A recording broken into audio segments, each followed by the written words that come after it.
बड़े जोर शोर से भारत के महान प्रधानमंत्री, यशस्वी प्रधानमंत्री। अब मैं ये पूछना चाहता हूं, भूटान को 10,000 करोड़, मंगोलिया को 70,000 करोड़, बांग्लादेश को 15,000 करोड़, मॉरिशस को 5,000 करोड़, नेपाल और अफ्रीका के देशों को 39 अरब करोड़, सरदार स्टैच्यू को 3,000 करोड़, उद्योगपतियों का ऋण माफ करने के लिए 5,55,000 करोड़, मोदी की विदेश यात्राओं पर 25,000 करोड़ और बीजेपी का मुख्यालय का 350 करोड़, मोदी और बीजेपी के विज्ञान पे 5,000 करोड़, मोदी की सुरक्षा में 24 घंटे में 1 करोड़ रुपए दिन का खर्च कर रहे हैं और साल में 591 करोड़ 30 लाख रुपए आप खर्च कर रहे हैं। और पिछले 5 सालों में कुंभ के मेले में 15,000 करोड़ और यूएसए के प्रेसिडेंट ट्रंप को नमस्ते करने के लिए 100 करोड़।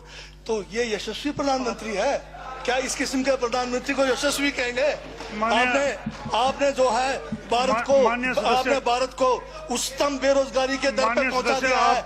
आज विश्व में भारत जो है भूखमरी में बांग्लादेश से भी नीचे है, आज पाकिस्तान से भी नीचे है। जिस देश में 25% जो है रात को भूखा सोए, उस देश का प्रधानमंत्री यशस्वी है क्या? जिसने देश की आर्थिकी को बिल्कुल नीचे कर दिया, छिन भिन कर दिया, जिसने जीडीपी खत्म कर दिया, जिसने नोटबंदी में लोगों को जो है नोटबंदी के तहत जो है लोगों को मरवा दिया, जिसने नौकरियां खत्म करा दी, जिसने महंगाई चरम पे पहुंचाई, जिसने पेट्रोल 100 रुपए कर दिया, डीजल 100 रुपए कर दिया, क्या वो यशस्वी है? क्या उसको यशस्वी कहेंगे आप? यशस्वी प्रधानमंत्री है आपका, जिसने भारत के सैनिकों को शहीदों की संख्या पिछले 30 सालों में सबसे ज्यादा है। क्या ये यशस्वी प्रधानमंत्री है? जिसने देश के अंदर चीन को घुसा दिया, क्या वो यशस्वी प्रधानमंत्री है? बजट पे बोलिए। माननीय सभापति महोदय, ये बजट में जिक्र हुआ है यशस्वी प्रधानमंत्री का और मुझे उसका जवाब देने का पूरा अधिकार है, जो मुझे कोई छीन नहीं सकता है। ये क्या यशस्वी कहेंगे इसको आप? बहुत यशस्वी है। देश का जो है आज बिल्कुल देश को आर्थिक रूप से कंगाल, राजनीतिक रूप से कश्मीर से कन्याकुमारी जो अखंड भारत है वो खंड होने जा रहा है। हिंदू मुस्लिम कर करके आपने जो है इस देश की जो है ऐसी तैसी फेर रखी है। और अब जब मैं कह रहा हूं तो आपको तकलीफ हो रही है। आप बताइए क्या तकलीफ की उसमें है? आप अब दादा अभी लाल किला आपने बेच दिया, रेलवे स्टेशन आपने बेच दिया, एयरपोर्ट आपने बेच दिया। यशस्वी प्रधानमंत्री है।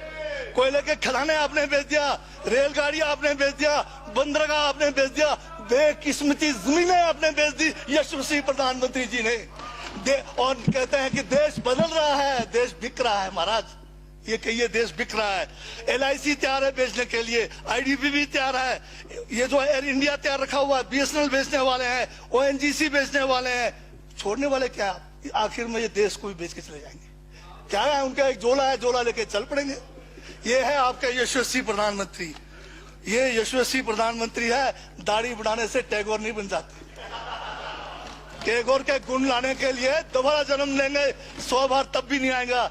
हाँ, दाढ़ी बदल के और मेकअप करा के 15-15 लाख के, उससे कुछ होने वाला नहीं है आपका। हाँ बिल्कुल। और जो जहर आप लोगों ने जो है इतने सालों में इस देश के अंदर जो है आपने जो इस देश में बीजा है, उससे वो जो है ये बजट पे ही है। सर स्पीकर सर यशस्वी प्रधानमंत्री जी का जिक्र बजट में आया है, इसलिए मुझे भी जवाब देना पड़ा है।